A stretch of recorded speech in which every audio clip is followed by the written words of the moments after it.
আসসালামু আলাইকুম ওরহমতুল্লাহ। সাইফুল কবিরাজ চ্যানেলের পক্ষ থেকে স্বাগতম। আশা রাখি সবাই ভালো আছেন। আমি আপনাদের দোয়া এবং আল্লাহ তাআলার অশেষ মেহেরবানিতে ভালো আছি বিওয়াস। আপনাদের সামনে আমি বরাবরের মতো আজকে একটা মহাব্বতের তদবির নিয়ে আসলাম। অনেকে আমাকে বলেন, ভাই প্রত্যেক দিন মহাব্বতের তদবির দেন কেন, অন্যান্য ভিডিও দিতে পারেন না?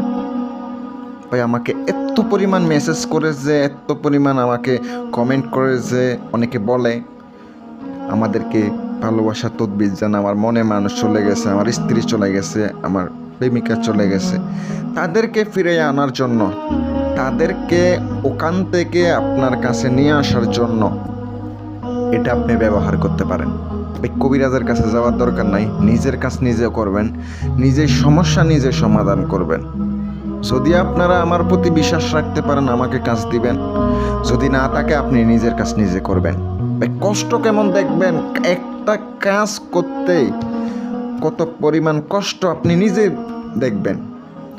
আমি প্রত্যেকটা কথা আপনি মাথায় রাখবেন, প্রত্যেকটা নিয়ম আপনাকে পালন করতে হবে। যদি আমার দেওয়া প্রত্যেকটা নিয়ম অনুসারে যদি কাজ করতে পারেন, আমি এই ইউটিউব জগতে কথা দিয়ে গেলাম, যদি সঠিকভাবে নকশা সঠিকভাবে লিখতে পারেন, অবশ্যই কাজ হবে। এখনো পর্যন্ত যারা ইউটিউব চ্যানেলটি সাবস্ক্রাইব করেন নাই, দয়া করে চ্যানেলটি সাবস্ক্রাইব করবেন, পাশে থাকা বেল আইকনটি অল ক্লিক করে রাখবেন। আমি প্রত্যেকটা ভিডিও সারা মাত্র, আপলোড করা মাত্র আপনার কাছে নোটিফিকেশন চলে যাবে। আর অবশ্যই আপনারা অনুমতির জন্য কমেন্টে অনুমতি চাইবেন। কেউ দয়া করে ফোন দেবেন না, যদি কাজ থাকে তাহলে কল দিবেন। ইমো আছে এই নাম্বারে, হোয়াটসঅ্যাপ আছে, সব কিছু আপনি ইনশাল্লাহ পেয়ে যাবেন।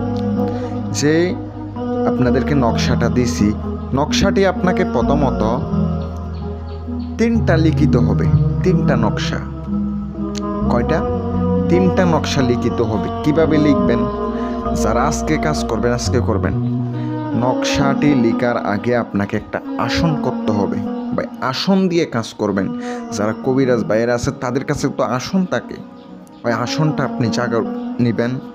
আপনাকে গোলাপ জল, কুমকুম, কস্তুরি, জাফরানের কালি মিক্স করে একটা কালি তৈরি করবেন।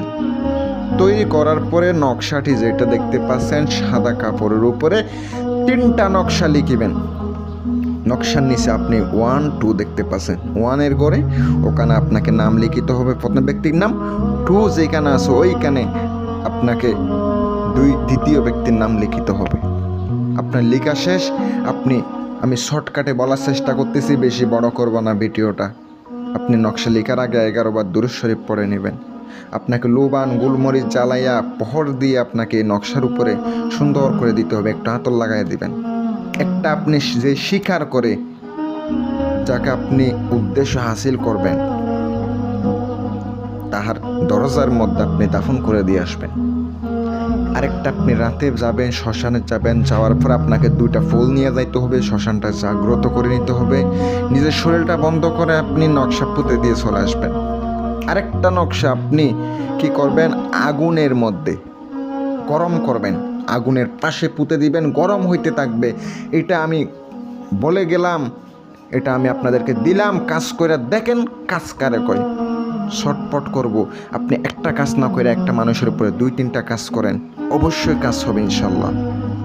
সকলে ভালো থাকবেন। যাদের কাজ আছে আপনারা আমাকে দিতে পারেন, ভালো লাগলে দিয়ে, না লাগলে দেওয়ার দরকার নাই। সকলে সুস্বাস্থ্য কামনাই করি আমি এখানে বিদায় নিচ্ছি। আসসালামু আলাইকুম ওয়া রাহমাতুল্লাহ।